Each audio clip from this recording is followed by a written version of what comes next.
আচ্ছা, আজ আমরা ফাতিমা নামে রাসূল সাল্লাল্লাহু আলাইহি সাল্লাম এর ৩ জন নিকট আত্মীয় সম্পর্কে জানবো ইনশাআল্লাহ। ১ম জন হচ্ছেন ফাতিমা বিনতে আমর। তিনি ছিলেন রাসূলের দাদী অর্থাৎ দাদা আব্দুল মুত্তালিবের স্ত্রী। রাসূল সাল্লাল্লাহু আলাইহি সাল্লাম শৈশবে যে কদিন তার দাদার কাছে ছিলেন সে সময় তার দাদীর আদর যত্নে লালিত হয়েছেন। সিরাত গ্রন্থসমূহে তার দাদী সম্পর্কে তেমন আলোচনা হয়নি। ২য় জন হচ্ছেন ফাতিমা বিনতে আসাদ, যিনি ছিলেন আবু তালিবের স্ত্রী অর্থাৎ রাসূলের চাচী। বিয়ের পূর্ব পর্যন্ত প্রায় ১৭ বছর রাসূল তার চাচা আবু তালিব ও চাচী ফাতিমা বিনতে আসাদের সান্নিধ্যে ছিলেন। বিয়ের পরে রাসূল সাল্লাল্লাহু আলাইহি সাল্লাম আলাদা হলেও তাদের সম্পর্কে কখনো ভাটা পড়েনি, বরং বেড়েছে। আবু তালেবের মৃত্যুর পর রাসূলের চাচী ইসলাম গ্রহণ করেন এবং এরপর ছেলে আলী এবং পুত্রবধূ ফাতিমার সাথে থাকতেন।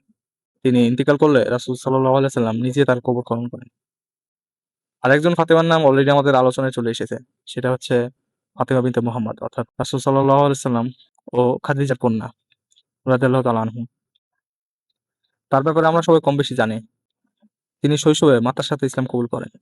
আলী রাদিয়াল্লাহু তাআলা আনহু ছিলেন তার স্বামী। রাসূলের মৃত্যুর কয়েক মাস পর তিনি ইন্তেকাল করেন। তিনি হবেন জান্নাতের রমণীদের নেত্রী।